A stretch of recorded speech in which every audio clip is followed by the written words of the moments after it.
Shalom Adonai. Hoje eu vim apresentar para vocês o comentário expositivo de Atos dos Apóstolos de Grant R. Osborne, da editora Carisma. Quer conhecer mais? Vem com a gente. Meu nome é Rafael Cunha e você está no Discipulado Teológico.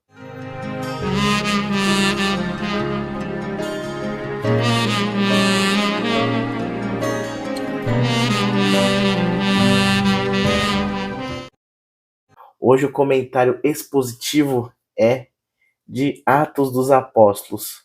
Mas vamos falar um pouquinho mais do autor, Grant R. Osborne. Ele foi escritor do livro Espiral Hermenêutica e também Comentário Exegético de Apocalipse, ambos de Grant R. Osborne e ambos da editora Vida Nova. Ele tem algumas outras obras, mas falando um pouquinho sobre a vida dele, ele foi um teólogo americano, estudioso do Novo Testamento. Ele fez o seu PhD na Universidade de Aberdeen, além de ter sido professor de Novo Testamento na Trinity Evangelical Divinity School. Ele nasceu em 7 de julho de 1942 em Nova York, Estados Unidos, e veio a falecer em 4 de novembro de 2018 em Illinois. No caso, Illinois e Ohio, ele pastoreou algumas igrejas entre 1977 e 2016. Grant R. Osborne ele segue uma teologia arminiana clássica e acredita também na continuidade dos dons. E a gente que é amante de livros sabe como é escasso livros bons traduzidos para o português dessa linha, no caso arminiana clássica e continuista nos dons. Então, sem mais demoras, vamos para o review. Se você tem interesse em adquirir tanto esse quanto os demais livros dessa série trazido pela editora Carisma, os links estão aqui na descrição desse vídeo, beleza? Então bora para esse review. Então vamos apresentar essa maravilha aqui que a editora Carisma nos presenteou, que é o comentário expositivo de Grant R. Osborne de Atos dos Apóstolos. Como podem ver, ele é capa dura, a lombada bem elegantezinha, tá? E aqui um comentário de Andreas J. Kostenberg. Essa coleção de comentários se baseia na fonte profunda de uma existência dedicada a estudos e ensinamentos com muita seriedade. Ela apresenta ideias interpretativas importantes em um formato extremamente acessível e enriquecedor, no sentido espiritual. Trata-se de uma excelente ferramenta que atenderá a uma nova geração de leitores da Bíblia nos anos vindouros. Altamente recomendo. Andreas J. Kostenberg, ele é professor, aliás, de Novo Testamento e de Teologia Bíblica no Southeastern Baptist Theological Seminary. Show de bola. Lombada. A capa dele. Certo? Então aqui vamos vendo, ó, o comentário ele tem essa folha amarelada que ajuda a leitura, ele não cansa a vista, né?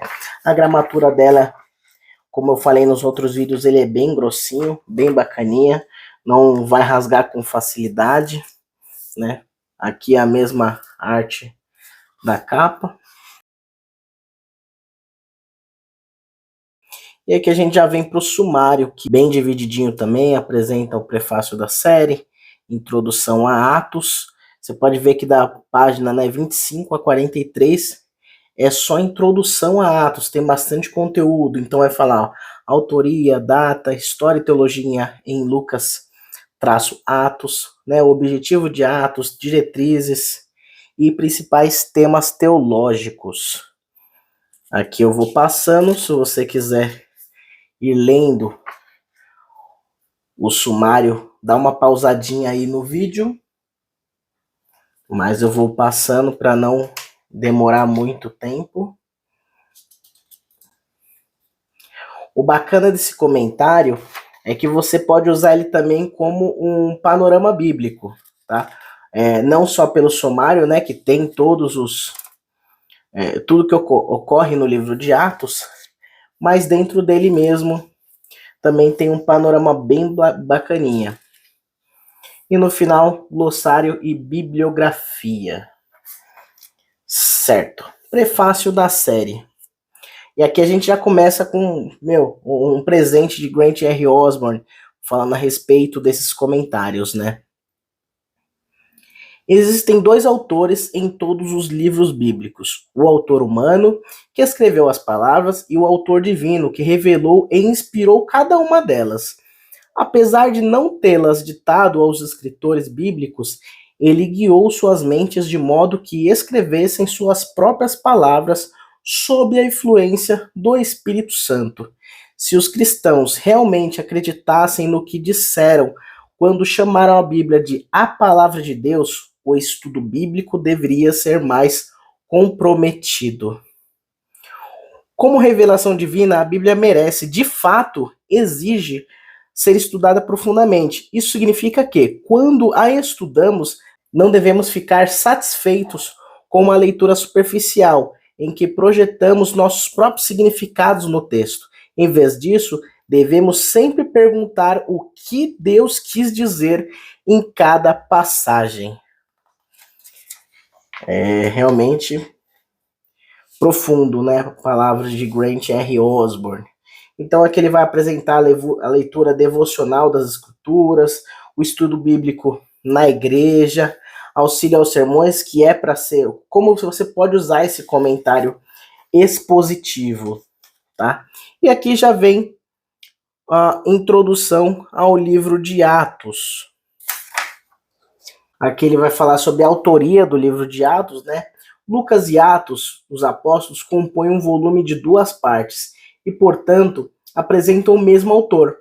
A exemplo do livros históricos do Antigo Testamento e dos 4 evangelhos, os livros de Atos não apontam o seu autor, indubitavelmente para enfatizar que o verdadeiro autor era o próprio Deus. Todavia, desde o início, os pais da igreja, por unanimidade, alegavam que seu autor era São Lucas.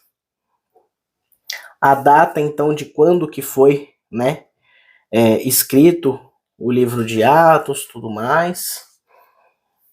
E passa bastante coisinha aqui para ajudar a gente, né, a entender o livro.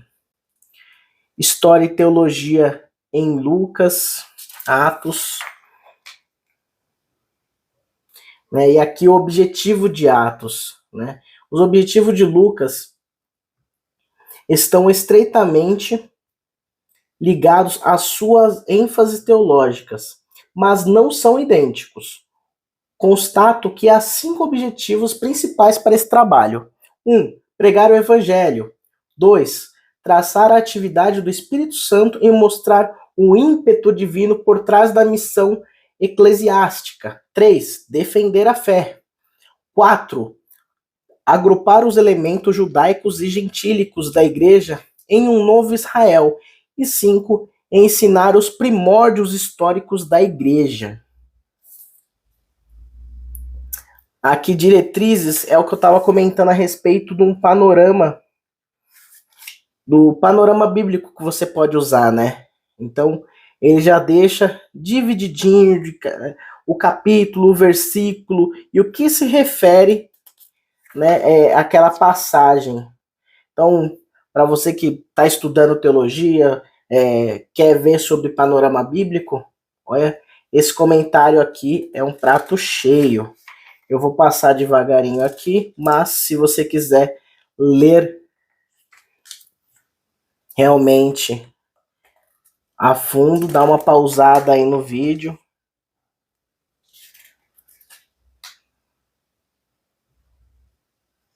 Então, aqui também ele já começa falando sobre os principais temas teológicos, né? A salvação e história da salvação, a proclamação da realidade do Evangelho como ponto central da nova missão, Jesus Cristo Salvador e Senhor, a Igreja, o Espírito Santo, preocupação social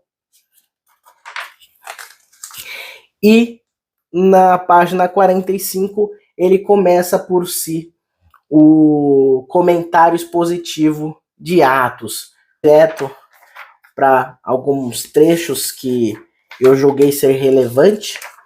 Vamos ler aqui, tá? Atos 1:8, na NVT, nova versão transformadora, tá escrito assim: vocês receberão poder quando o Espírito Santo descer sobre vocês, e serão minhas testemunhas em toda parte, em Jerusalém, em toda a Judéia, em Samaria e nos lugares mais distantes da terra. Beleza. Isso li para a gente se situar no que a gente vai ler aqui de comentário. Então, ele vai pegar uma parte aqui, né, do 1:7, mas vamos ver a respeito aqui, ó. A resposta do Senhor, no 1:7, corrige esse erro ao apontar aos discípulos que eles estão pensando no momento errado. A vinda do Espírito Santo para a missão da igreja, versículo 8, é mais do que para a restauração de Israel, bem como os tempos ou épocas que o Pai reservara por sua exclusiva autoridade. A descida do Espírito Santo é para a missão da igreja, versículo 8, e não para a restauração de Israel. E os tempos ou épocas que o Pai definiu por sua própria autoridade não eram para ser conhecidos. A pergunta deles era válida, mas não servia naquela ocasião. Eles deveriam permanecer focados na missão que Deus ordenou por meio do Espírito, e não nos eventos associados com o final da era.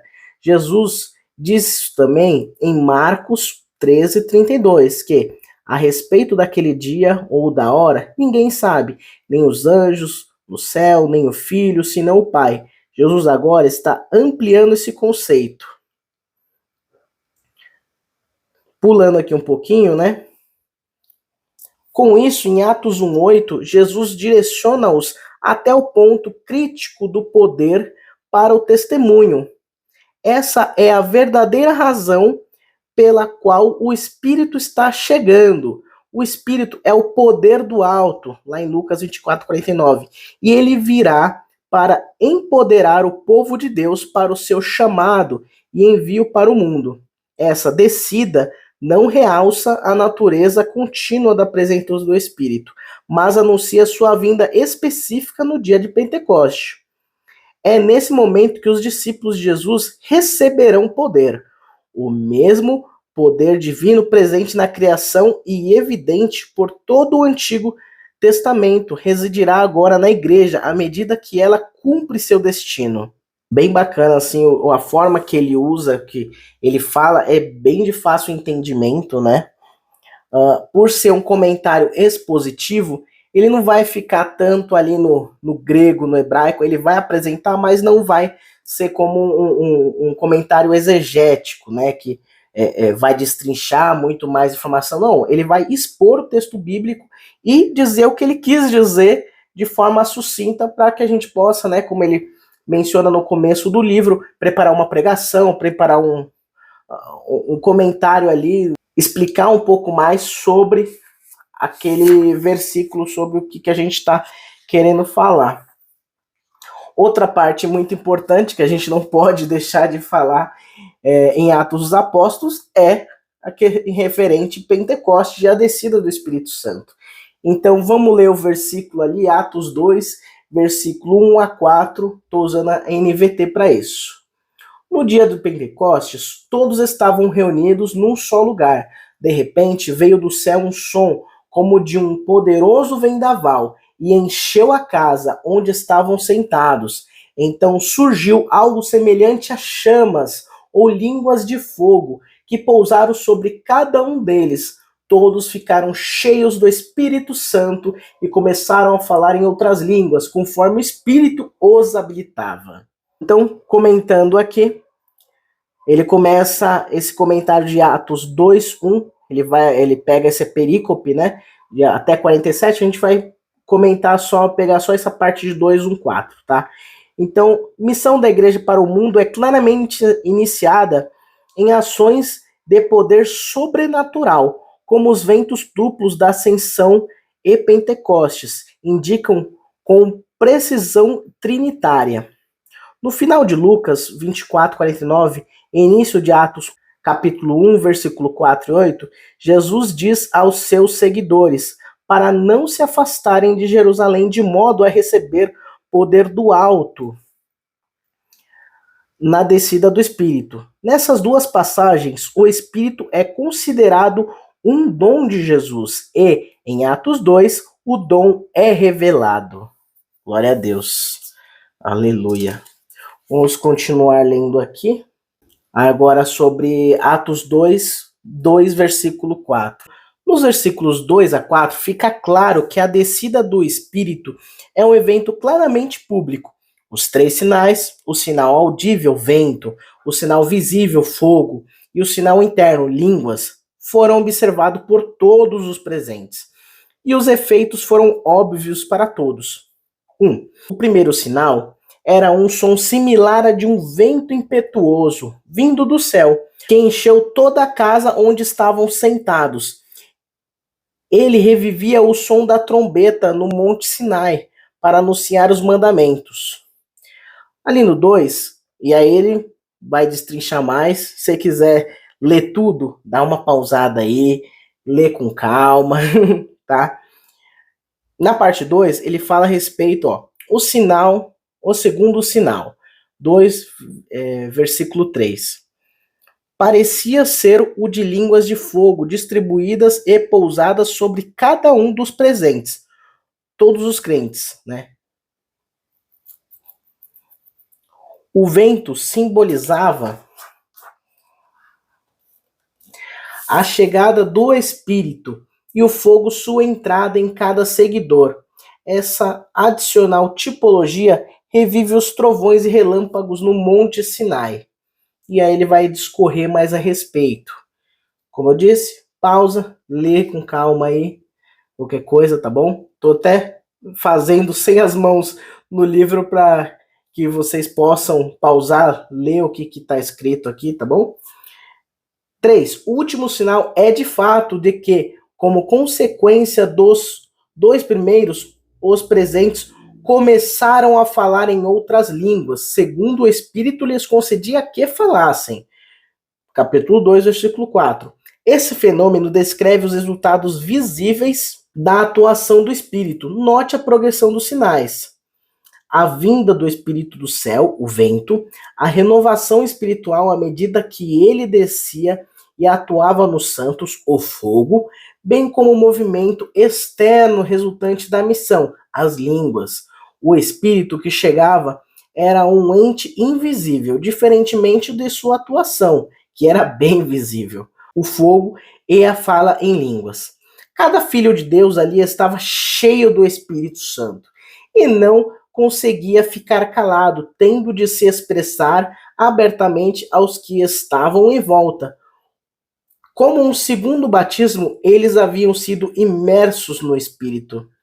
As outras línguas compreendiam as línguas faladas mundo afora, muitas das quais eram representadas pelos peregrinos lá presentes no Pentecostes. Esse fenômeno é chamado de glossolalia, ou seja, falar em outras línguas. Deus estava apontando que o evangelho deveria ser contextualizado a cada cultura e que as pessoas deveriam ser evangelizadas em suas próprias línguas e categorias culturais. A igreja levou vários anos para compreender efetivamente isso. Então vamos passando mais um pouco aqui. E aqui vai falar a respeito, né, do batismo no Espírito. Há muita discussão sobre se essas experiências com as línguas devem ser repetidas hoje. A maioria faz distinção entre o dom aqui e o dom da glossolalia em 1 Coríntios 12, pois isto é evangelismo enquanto aquilo é adoração. Mas os dois estão claramente conectados. Ambos são dons do Espírito e expressões estáticas. Existem 3 opções. Aos pentecostais e carismáticos, ela é uma experiência normal e como sinal do batismo no Espírito Santo. Indica que cada crente tenha a verdadeira plenitude desse ato. B, ou segundo ponto, aos cessacionistas, isso é, aqueles que acreditam que esses dons cessaram. Indica legitimar a vinda do Espírito e, com isso, seu término no fim da era apostólica. Portanto, aqueles que a praticam hoje em dia não são guiados por Deus e seu Espírito e sofrem uma experiência puramente humana. C, ou terceiro ponto, tornando-se cada vez mais popular recentemente, há uma posição intermediária que poderia ser descrita como não busque nada, não proíba nada. Essa é a minha visão, Grant R. Osborne diz. E foi construída com base em 1 Coríntios 12:11, em que o Espírito concede dons espirituais a cada crente, mas a cada indivíduo concede aqueles dons justamente que lhes determinados. Ou seja, em outras palavras, o dom de falar em outras línguas é conferido somente àqueles que Deus deseja. Eu, por exemplo, recebi o dom de ensinar, mas não o dom das línguas. Tenho o dom de falar muito, mas não daquele jeito. Gostaria muito de tê-lo, mas não fui abençoado daquela forma. Porém, entendo com base em sua vontade. Cada indivíduo deveria se contentar e ficar agradecido pelos dons particulares que Deus concede. Vamos seguir um pouquinho mais para frente? Ali em Atos 4:12, tá? Não há salvação em nenhum outro. Não há nenhum outro nome debaixo do céu em toda a humanidade por meio do qual devamos ser salvos. Então vamos ler aqui o comentário a respeito desse versículo que eu li na NVT. Jesus não é apenas a pedra angular do povo de Deus, mas também o único meio de salvação disponível. Atos 4:12 é uma passagem justamente famosa sobre salvação. Ela é um tanto controversa, pois alega que não há salvação em nenhum outro, porque debaixo do céu não existe nenhum outro nome, dado entre os homens pelo qual importa que sejamos salvos. Em nossa era de tolerância, que rejeita qualquer ideia de verdade absoluta, a crença de que Jesus é o único caminho é escandalosa e amplamente rejeitada. Porém, faz bastante sentido, pois é impossível que algum pecador encontre salvação em seus próprios termos ou obtenha por algo que faça, pelo fato de, subjacentemente, a todas as atividades humanas haver sempre o pecado. A razão por que as pessoas se ofendem com essa alegação é que elas têm passado suas vidas racionalizando seus pecados. Por causa do pecado, só havia uma maneira de Deus salvar a humanidade de si mesma, e era levando esse pecado sobre si. Com isso, ele enviou seu filho, Jesus, especificamente para morrer na cruz como sacrifício redentor. A salvação não é encontrada em ninguém mais, pois ele era a única pessoa imaculada, perfeita, que poderia redimir nossos pecados e morrer em nosso lugar. Assim, a declaração de que é impossível encontrar salvação em algum outro nome faz bastante sentido. Não há outro meio de se ter os pecados perdoados, pois o pecado manchará qualquer tentativa de ser salvo. Nenhuma pessoa será capaz de ficar diante de Deus e dizer: olhe, eu fiz meu melhor, pois será evidente que esse melhor não é o suficiente. Deus capacita a qualquer pessoa. O único meio que poderia lhe trazer salvação é o único melhor, é aceitar esse meio por Jesus através da fé. É pela necessidade o único caminho para a vida eterna. E aqui vai se seguindo, né, os comentários do livro de Atos. Lá no comecinho eu passei pelo sumário, então você pode ver o que está sendo comentado aqui, pode usar, como eu disse também, numa visão panorâmica do que está se falando no livro de Atos, tá? Pregação de Paulo em Bereia. Então, quer ler? Pausa aí. E aqui no finalzinho Ele vem um pequeno glossário, tá? Ele vai explicar o termo de algumas palavras, né? O que significa algumas palavras. Então, ó, cristológico, cristologia, refere-se à apresentação do Novo Testamento da pessoa e obra de Cristo, especialmente sua identidade como Messias, né? E outras palavras aqui.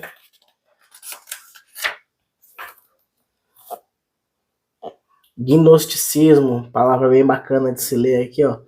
Refere-se ao conhecimento especial, grego gnosis, como a base da salvação. Como resultado desse ensinamento herético, se desenvolveu de várias formas nos primeiros séculos depois de Cristo. Muitos gnósticos tinham uma visão negativa do mundo físico, né? A Septuaginta, Shekinah. E aqui no final tem a bibliografia, todos os manuscritos que nosso amigo Grant R. Osborne consultou, inclusive um aqui, ó, bem conhecido da gente, Craig Keener. O bichinho é bom, viu? Tem livro bom. John Stott também tem um comentário de Romanos fantástico. Deixa eu ver aqui outro. F.F. Bruce também dispensa apresentação. Ele tem um comentário grandioso que antigamente chamava comentário NVI, agora é comentário FF Bruce também. É uma galerinha aí muito boa. E aqui as últimas palavras, né? Os caras têm tudo meu sobrenome: Luciana Cunha, Renato Cunha, Renato. E aqui esse livro é edição 2022, primeira edição, impressa no Brasil. Espero que você tenha gostado desse review. Se você gostou, te abençoou, curte, comenta, compartilha aí com seus irmãos, tá? Mas comenta mesmo, fala o que você achou aí do review, foi bacana, faltou alguma coisa, quer que eu te passo mais informações sobre o livro, algum trecho específico, algum comentário, algum versículo que você gostaria de saber o que o autor comentou, pode escrever aí, pede que a gente compartilha, tá bom? Muito obrigado pela oportunidade e que Deus abençoe vocês. Shalom.